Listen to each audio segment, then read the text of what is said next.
Buenas tardes. Lo primero, agradecer la invitación que me han cursado los organizadores. No es la primera vez que participo en las jornadas que viene celebrando desde hace años ya la Asociación de Amigos del Riñón.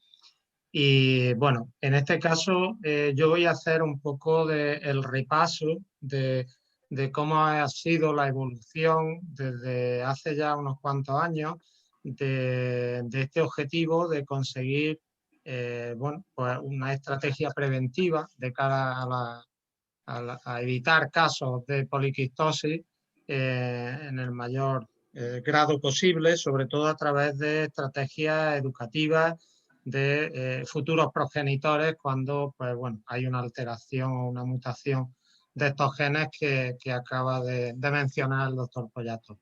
Entonces, bien, en principio, bueno, digamos que formalmente esto parte en el año 2016. En el año 2016 se presentó una proposición no de ley en el Parlamento andaluz que se publicó, como veis, en el Boletín del Parlamento en noviembre. Y bueno, ahí ya se planteaba, bueno, ahí hubo una diputada, Olga Manzano, que jugó un papel importante en el impulso de esta proposición no de ley. La proposición ya planteaba la necesidad de crear un registro de poliquistosis en Andalucía, también del planteamiento de la realización de estudios genéticos a las personas afectadas y sobre todo se planteaba la necesidad de potenciar opciones reproductivas más adecuadas, en el sentido de bueno, opciones reproductivas donde se eliminasen los embriones con genes mutados para evitar la transmisión de la enfermedad dentro de las familias que ya tenían este problema. Lógicamente, esto se acompañaba de una propuesta institucional de poner los medios necesarios dentro del sistema sanitario público andaluz. Bien, con motivo de esta proposición, pues bueno, normalmente las proposiciones de ley y las leyes en su conjunto acompañan un estudio de impacto presupuestario y de evaluación económica en caso de que se ponga en marcha la propuesta que se está planteando.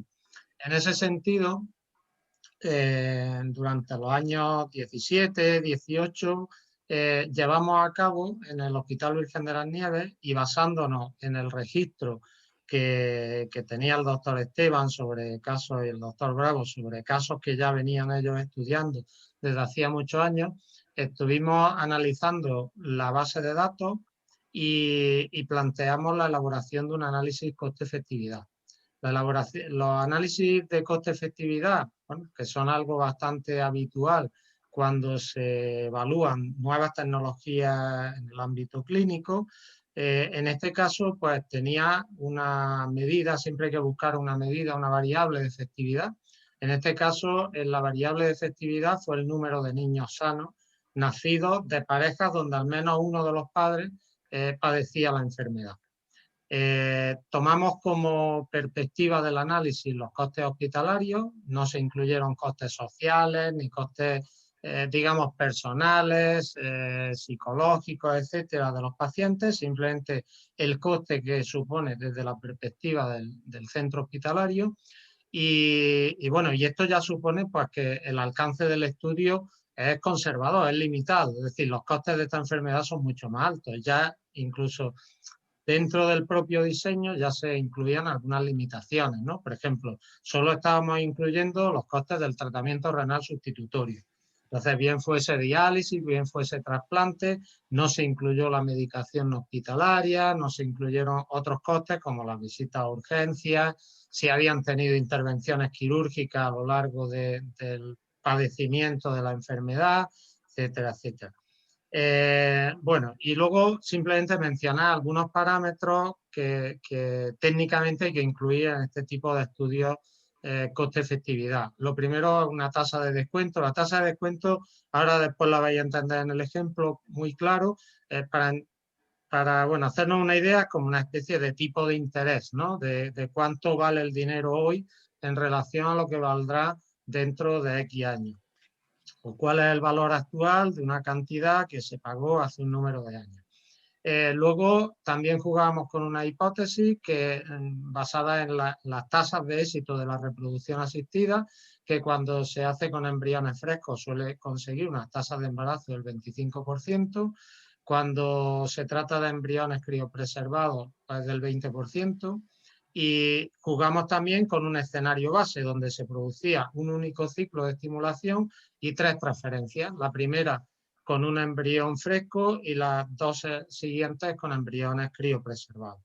Entonces, bueno, el resultado del análisis fue este, donde tenemos una alternativa, digamos, lo que ocurre hasta el momento, es decir, la alternativa actual, suponiendo que no hay consejo genético, test preimplantacional, nada de esto, simplemente sobre un número hipotético de 100 casos, de 100 familias que deciden tener un hijo, familias donde uno de los 2 progenitores padece la enfermedad, pues bueno, como decimos que se transmite al 50%, pues habría 50 niños sanos y 50 con poliquistosis.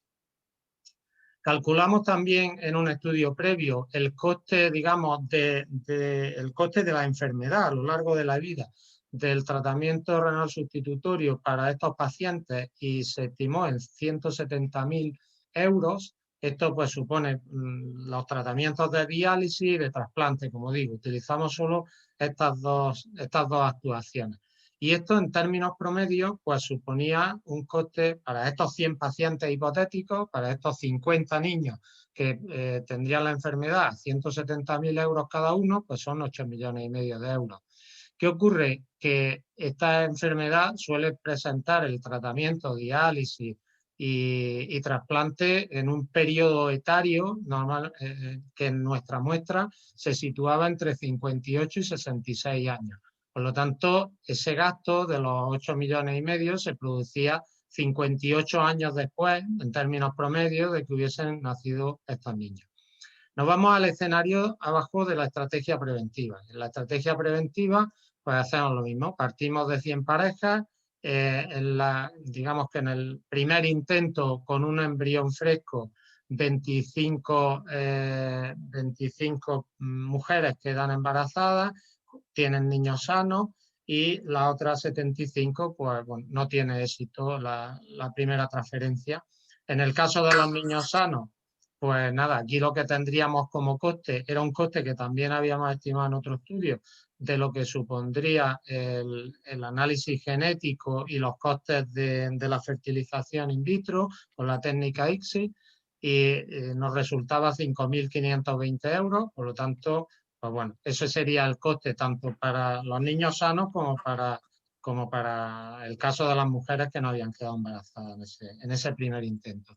En el segundo, ya con embrión criopreservado, la tasa de éxito un 20%, por lo tanto, de las 75 mujeres que no se habían embarazado, 15 tendrían éxito los embarazos en esta segunda transferencia, y por lo tanto tendríamos 15 niños sanos, donde ya solamente era el coste del test genético para seleccionar los embriones, y que eran unos 500 euros aproximadamente.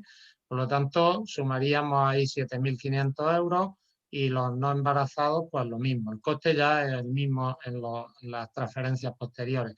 Y la tercera transferencia, pues lo mismo, el 20% de 60 casos, que eran los no embarazos, y resultarían 12 niños sanos, lo mismo, 500 euros cada uno.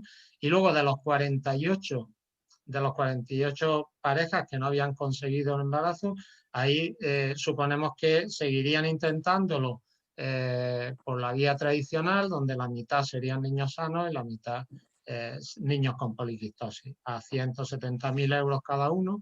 Total, si sumamos todo esto, pues nos resultan 4.718.000 euros, que es una cantidad bastante menor que los 8,5 millones de arriba. Pero ojo, estos 4.700.000 es una cantidad que hay que pagar ya, no dentro de 58 años, como ocurre aquí arriba. Entonces, ahora aplicamos la tasa de descuento y decimos que al 3%, pues estos 8 millones equivalen a 1.370.000 euros de hoy. Entonces, comparamos el 1.370.000 euros con el 1.277.000, que es lo que supondría el coste de la estrategia preventiva. En términos de coste-efectividad, es decir, de coste por niño sano, pues tendríamos en el primer caso, en la estrategia no preventiva, la actual, 27.000 euros, en la preventiva 16.000 euros. Es decir, esto en definitiva es lo que se denomina la estrategia preventiva, en este caso sería una alternativa dominante. ¿Por qué? Pues porque consigue más niños sanos, 76 frente a los 50 de la no preventiva, y un coste menor de llevar a cabo el tratamiento en ambos casos. Por lo tanto, domina tanto en el numerador como en el denominador, no hay un ratio coste-efectividad que tenga sentido económico, y por lo tanto decimos que esto es una estrategia dominante. Es decir, en términos más simples, pues se ve que es obvio la ventaja desde el punto de vista económico de esta estrategia. Bien, después de difundir este análisis, pues también en este caso el doctor Esteban participó en un documento de apoyo al plan asistencial integrado del tratamiento sustitutivo de la enfermedad renal crónica, específico sobre prevención de poliquistosis, y en este documento ya se plantea como la intervención en sí del documento es la estrategia preventiva, la prevención a través del consejo genético. El documento recoge una serie digamos, de requisitos que tendrían que cumplir las parejas que optasen a este diagnóstico genético preimplantacional, y bueno, digamos que están sentadas las bases técnicas para esto. ¿Qué nos queda hasta ahora? Pues nos queda ponerlo en marcha, lógicamente. Como decía el doctor Esteban al principio, el objetivo es convertir el Hospital Virgen de las Nieves en un hospital de referencia para este tipo de técnicas preventivas. Y bueno, y por lo que yo sé hasta el momento, parece que esto está cada vez más cerca.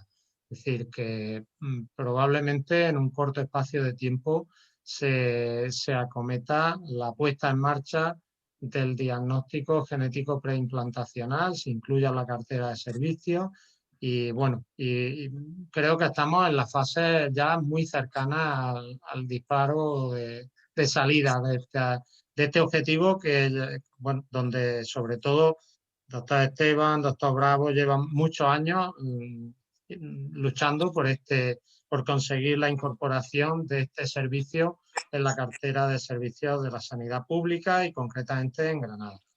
Y bien, y por mi parte, pues nada más. Muchas gracias y dispuesto a cualquier cuestión que se plantee.